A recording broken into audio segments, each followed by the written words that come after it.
Hello, and welcome to the Craft Along program. My name is Christine, and today we'll be creating art based on shapes and patterns found in nature. Before we get started, I wanted to share some images from a recent visit to Jetton Park on Lake Norman. During my hike there, I was inspired by all kinds of trees, grasses, flowers, vines, and wildlife. Take a look and tell me, what kinds of shapes and patterns do you see?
Let's take a closer look at some of the natural patterns we'll be using today, like spirals, spots, honeycomb, and stripes. For this project, you're going to need some basic supplies, like sketch paper, and a hard medium to put your art on, like a canvas. You're also going to need something to draw with, like a pencil.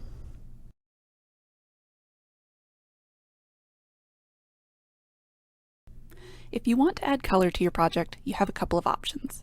You can use markers, in which case I would suggest permanent markers, like Sharpies, rather than the washable kind.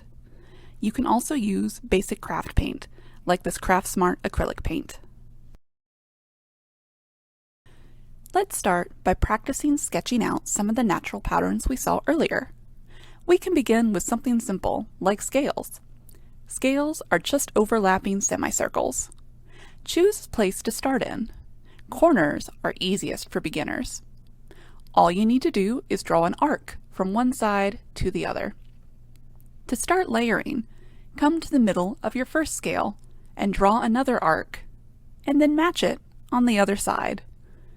You're just going to keep building these small arcs and semicircles, one on top of the other, until you have a nice scale-like pattern. If it looks like it runs off the page, that's okay. It gives the pattern an added touch of realism. Try your hand at sketching out some scales.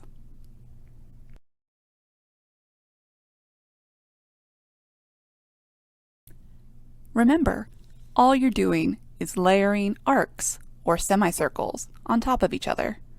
If you mess up, that's fine. Nature isn't perfect. Just keep going. How do your scales look? Do you like the pattern? Let's try something else, like the spiral we see in snail shells. That's pretty simple. Just draw a single spiral any size you want. I'm drawing a really big one to start with. Now you can take that spiral and vary it in size and location, creating lots of spirals built together, which makes a more interesting pattern to look at. Let's give that a try. As you can see, all I did was draw a smaller spiral right next to the big one. Let's keep going.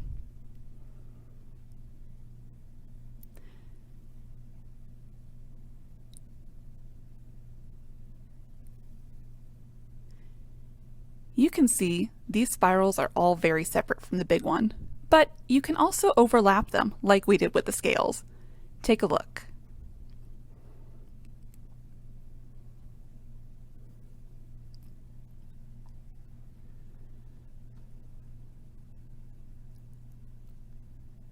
When I had a small spiral that ran into the big one, all I did was drop off the line where it connected and then pick it up where I thought the small spiral would resume.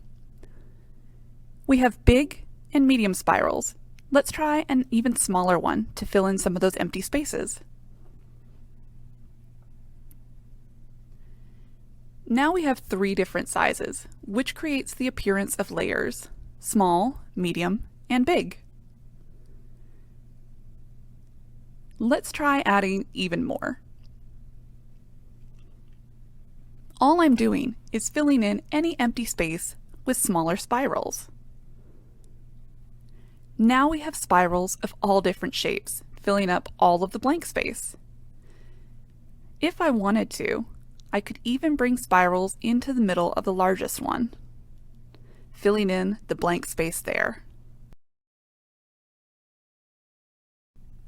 Now these are all nice curvy lines, but what about straight lines, like you might see in the veins of a leaf or in ice patterns on a window?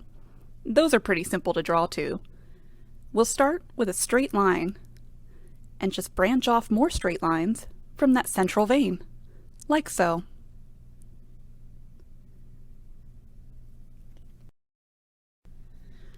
When you look at the veins in leaves, sometimes the veins are staggered and not symmetrical at all. Let's try a different style. Another straight line, this time with the veins directly opposite each other, forming a V shape. Let's come back to our first one. By drawing smaller and smaller veins off the central and secondary veins, we can create a more detailed pattern. Take a look.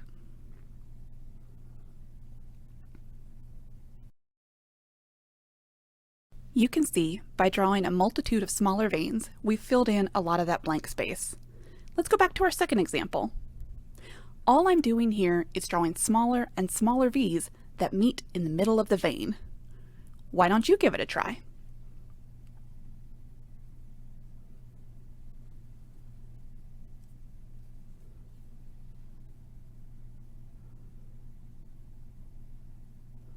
Remember, we're just filling in that blank space, so you can do as many small veins as you want.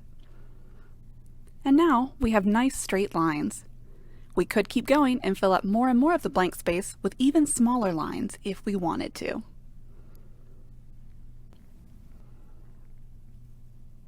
Now, what about spots, like the kind you might see on a leopard? Or maybe a giraffe?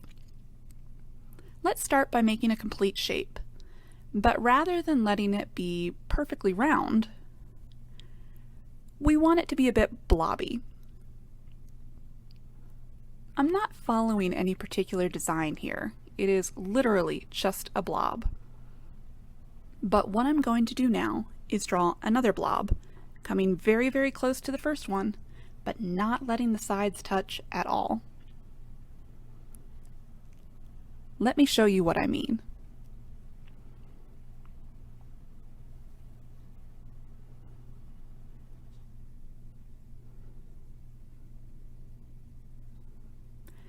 You can see between the two blobs, I've left just a little bit of space. Now I'm going to go around the rest of my original blob and fill up that empty space. Remember to follow the curves.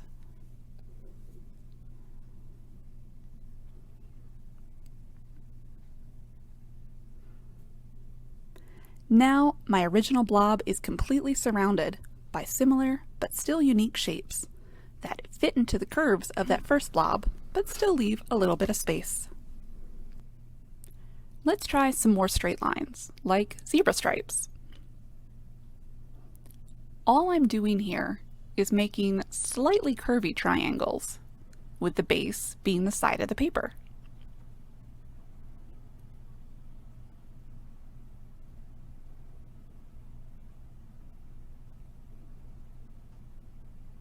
You can see I'm varying them in height and width, just like real stripes would be. And if I were to color these in with my black marker, they would look just like zebra stripes. But what about the honeycomb we saw? These are more straight lines. Start by making a simple hexagon shape.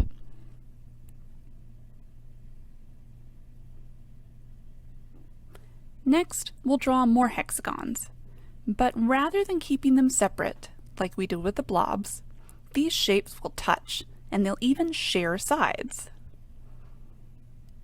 Let me show you what I'm talking about.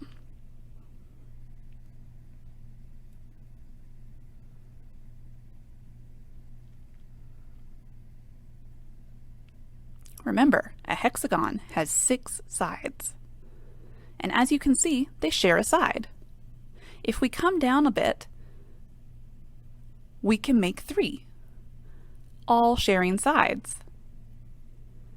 And now we can just keep going, adding more and more to create that honeycomb feel.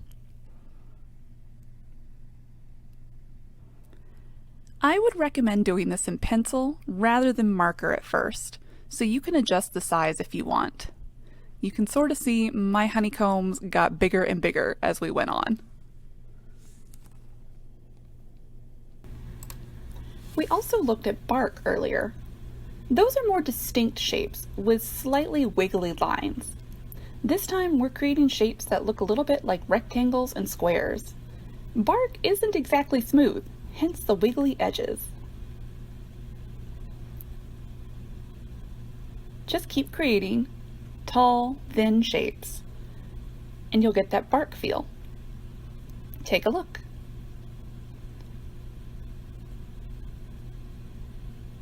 Just like our hexagons, our bark pieces are all connected, like they would be on a tree.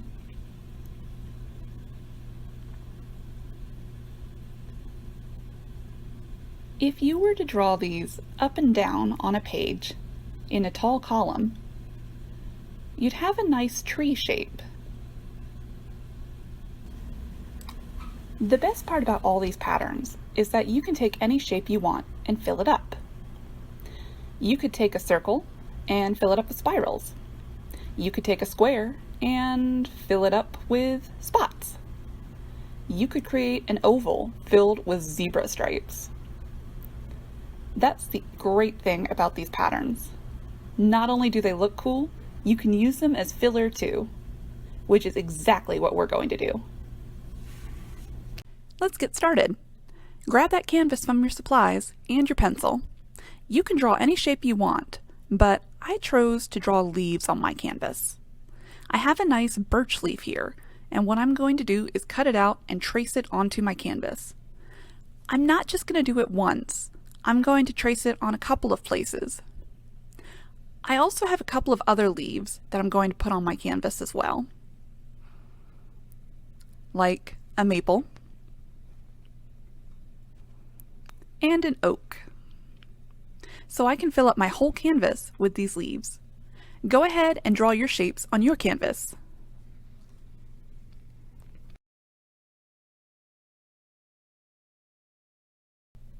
As you can see, I have covered my entire canvas in leaf shapes.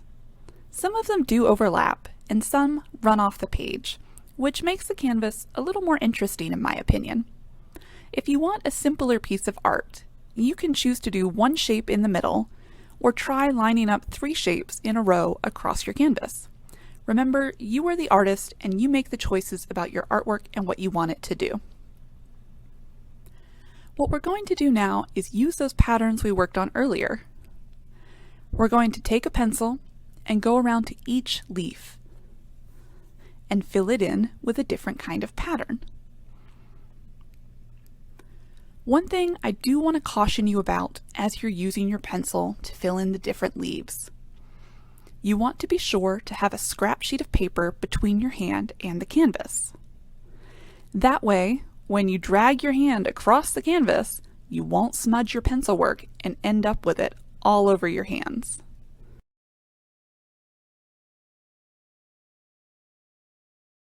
Let's start by choosing a leaf and a pattern. We'll do the oak leaf and we'll fill it in with scales.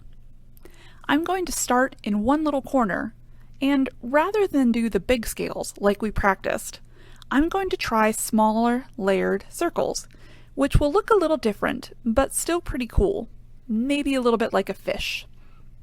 Why don't you try filling in one of your shapes with a pattern too? I finished my oak leaf. Let's take a closer look. You can see that the entire leaf is filled in with my chosen pattern. I layered 3 semicircles on top of each other over and over again to create this different look. And now we can fill in the rest of the leaves with more patterns. It can be one we've practiced or one we make up. It's completely up to you as the artist. I finished filling in all my leaves with different patterns.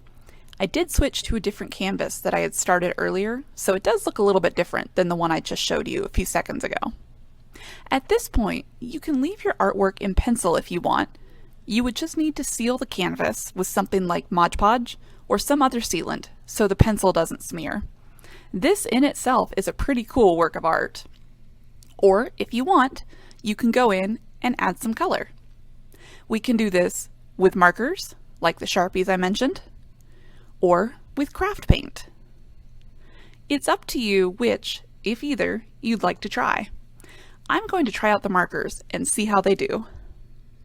As I'm using the marker, I'm being careful to go slow and use the very tip to create nice thin lines. As you can see, I chose green to start with, and I'm getting a nice vibrant color. I'm going to layer my scrap sheet on my canvas to protect my pencil work and my hands and fill out the rest of the leaf. I finished going over the entire leaf with the green marker, and as you can see, it stands out really nicely. So now I'll go around to the rest of the leaves and very carefully fill them in with some color too. I'll be back in a second to show you the finished product.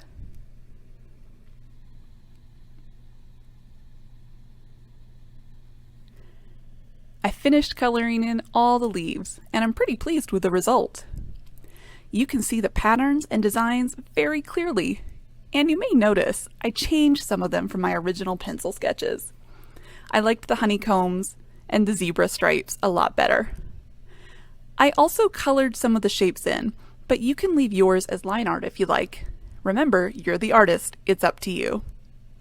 I hope you had fun creating this piece of art with me today, and I hope you'll be inspired again soon and join me for another Craft Along program. Thanks so much!